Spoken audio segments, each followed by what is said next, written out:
In today's video, I'll be discussing why big game development companies may go bust within the next 10 to 20 years. In the previous video, I discussed why it was cheaper than ever to make your own video game, covering the free assets available online, the free engines solo and indie developers can use to make games, and the free lessons and tutorials anyone can find on YouTube or Google. In today's video, I'm going to cover the effect this has been having on the global game sales and what could happen to bigger game developers in the future. The video games industry has been growing consistently over the past few years, rising from $134.9 billion in value in 2018 to $148.8 billion in value in 2019, an increase in value of $13.1 billion, and this is predicted to continue at an increase of roughly $12 billion every year between 2020 to 2025. However, this increase in value is not split evenly. PC and console gaming have seen a decrease in the amount of market share they dominate by about 2% each, whilst mobile games take up roughly an extra 6% of the market. As you may well know, mobile games are rarely made up by big companies, instead being made up almost exclusively by indie teams or even solo developers. Although I couldn't find the statistic for the indie game share in the global market, I would guess this would also increase, even if you were only to extrapolate the data about the mobile market, but the number would likely be higher, as there's been a huge surge in the amount of indie games released over the past 10 years. So what are the other factors that lead to my prediction of many large game companies going bust within the next 10 to 20 years?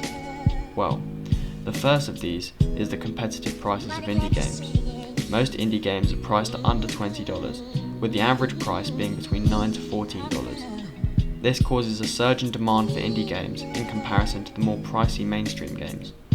In response to these falling revenues, many big companies have increased the already high amount they charge for their games, with many large titles out there now selling at between $50 to $70. However, the economics of this are simple and brutal. As price goes up, demand goes down.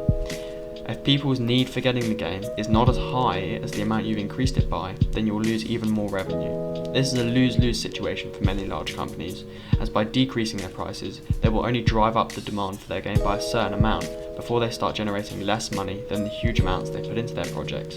And if they price the games at a high amount, the demand for the game will fall and they will not sell as many copies. The second reason I predict many big companies will go bust, and this is a big one, is the decrease in labour demand from games designers. Labour demand is how many people want a job at any specific time.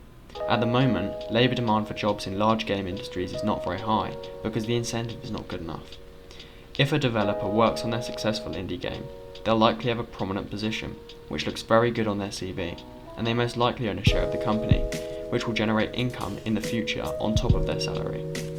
As well as this, if the indie company grows successful and more profitable in the future, then the value of their job increases dramatically. As opposed to this, employees in large game companies are notoriously overworked and underpaid in order for the company to make a substantial profit on their investment. They most likely own no share in the game coming out, and their job is of low value, since in order to rise up in the company effectively, they'll have to work there for years, or even potentially decades. Finally, seeing as they have a fairly small role in the company and are essentially just a cog in the machine with little creative freedom, it does not look as good on their CV. This leaves large companies with two main options.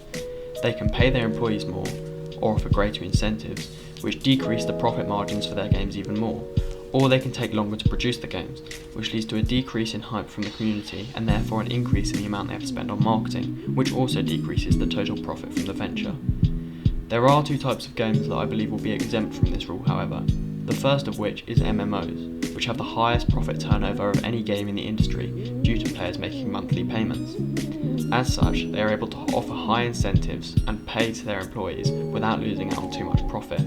This also carries over to them being able to spend a greater amount on marketing with less risk, because each converted customer is worth far more than the individual customer for a game with a one-time payment. The second kind of game which will be exempt from this rule is online games with in-game purchases, such as Fortnite or Clash Royale. Much like MMOs, these games have a demographic of consumer who will pay far more in in-game purchases than they would do for a game with a one-time price tag, and so they can afford to spend more money in order to attract these customers and eventually generate more profit. Anyway, that was my video on why big game development companies will go bust within the next 10 to 20 years. I hope you liked it, and if you did, please leave a like. If you have any suggestions on how I can improve my videos or what kind of topics you'd like to see me cover, please comment them down below. You can also find the link to my blog covering and reviewing games in the description below. Thanks.